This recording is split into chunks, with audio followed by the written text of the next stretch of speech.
Hello po sa inyong lahat mga ka-crypto. Ako po si Pinoy Crypto Trader at sa video na ito ay atin pong pag-uusapan ang tungkol dito sa PHPX stablecoin.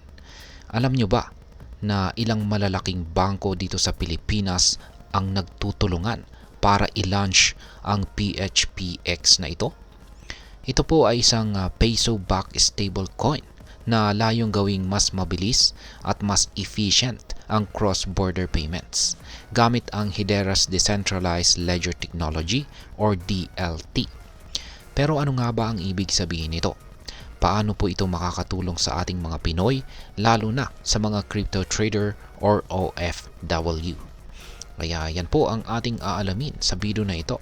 Pero bago po tayo magpatuloy ay nais ko lamang po munang bigyang linaw ang aking disclaimer kung saan ang nilalaman po ng video na ito ay hindi po ito isang financial advice.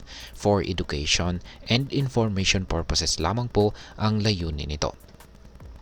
Ayan, umpisahan po natin ang pagpapaliwanag sa kung ano po ang PHPX stablecoin. Yan, ang PHPX ay isa po itong stablecoin na sinusuportahan ng Philippine Peso. Ibig sabihin, bawat PHPX ay may katumbas na halaga ng piso. Kaya may stable ito. Ito po ay mas stable kumpara sa ibang cryptocurrencies tulad po ng Bitcoin o Ethereum na volatile o pabago-bago ang kanilang presyo. Ang PHPX ay create ng Just Finance. Isa po itong startup mula Singapore at ito'y nakatakdang ma-launch sa pagitan po ng buwan ng May at saka July ngayong taong 2025. Ang PHPX ay mag-ooperate po ito gamit ang Hedera Network. Isa po itong blockchain platform na kilala sa bilis, seguridad at mababang transaction fees. Bukod dito, makakalahok sa project na ito ang ilang bangko dito sa Pilipinas tulad po ng Union Bank, Rizal Commercial Banking Corporation or RCBC, Cantilan Bank at Rural Bank of Ginobatan. Ang bawat bangko ay magkakaroon po ng papel sa pamamahala ng PHPX. Ngayon ay bakit nga ba inilaunch ang PHPX? Malaki po ang papel ng remittances sa economy ng Pilipinas. Ayon po sa World Bank, umaabot po sa $40 billion ang ipinapadalang pera ng ating mga OFW noong taong 2024. Ngunit alam natin na ang pagpapadala ng pera mula abroad papunta dito sa Pilipinas ay may mga hamon tulad po ng mataas na fees at saka mabagal na processing.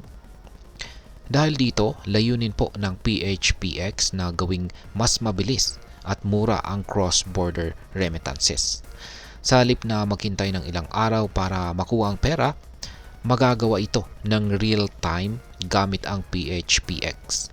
Halimbawa, isang OFW sa Amerika ang gustong magbayad ng tuition ng kanyang anak dito sa Pilipinas. Magagawa niya ito agad-agad gamit ang PHPX. Ngayon ay paano ba mag-ooperate ang PHPX? Ayan. Gamit po ang Hedera Network, ang PHPX ay magiging compliant o sumusunod sa mga international standards tulad po ng Basel Committee's Low Risk Crypto Asset Requirements. Magkakaroon din po ng multi-currency stablecoin exchange na siyang magpapadali ng pagpapalit mula PHPX papunta sa US dollar, Singapore dollars o Japanese yen. Yan. Ang mga liquidity provider naman ang magtitiyak na may sapat na pondo para sa exchange or palitan ng stable coins.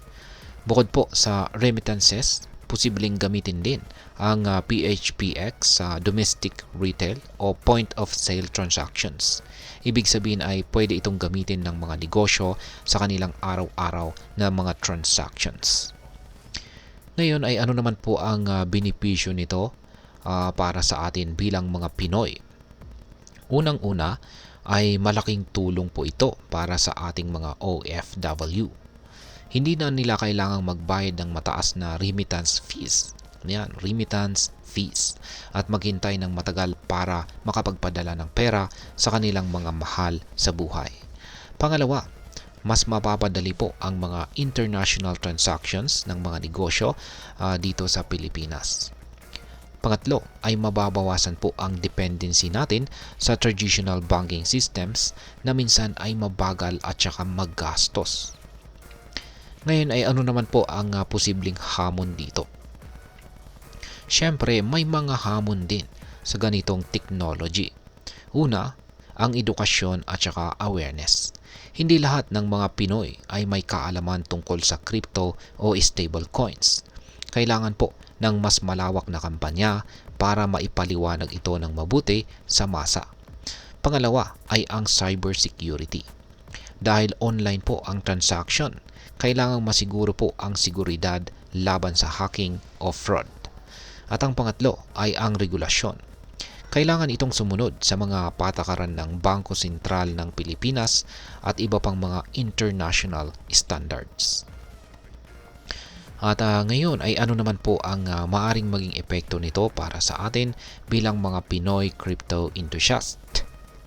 Yan, para sa atin, ang PHPX ay maaring maging stable asset na pwedeng gamitin bilang hedge laban sa volatility ng ibang mga cryptocurrencies. Para naman sa mga investor, magbubukas ito ng oportunidad para sa bagong market. Halimbawa ay pwede po tayong mag-invest sa mga project o negosyo na gumagamit po ng PHPX bilang bahagi ng kanilang financial ecosystem. At ngayon ay ano naman ang aking masasabi tungkol dito? Ang PHPX ay isang makabagong hakbang para sa digitalization ng financial system dito sa Pilipinas. Maganda itong balita, hindi lamang para sa mga OFW, kundi pati na rin sa mga negosyante at saka crypto enthusiast. Ngunit, dapat po itong samahan ng sapat na edukasyon at suporta mula sa gobyerno at private sector para masiguro ang tagumpay nito. Kung magtutulungan po ang lahat, ang PHPX ay maaaring maging susi para gawing mas inclusive at accessible ang financial services dito sa ating bansa.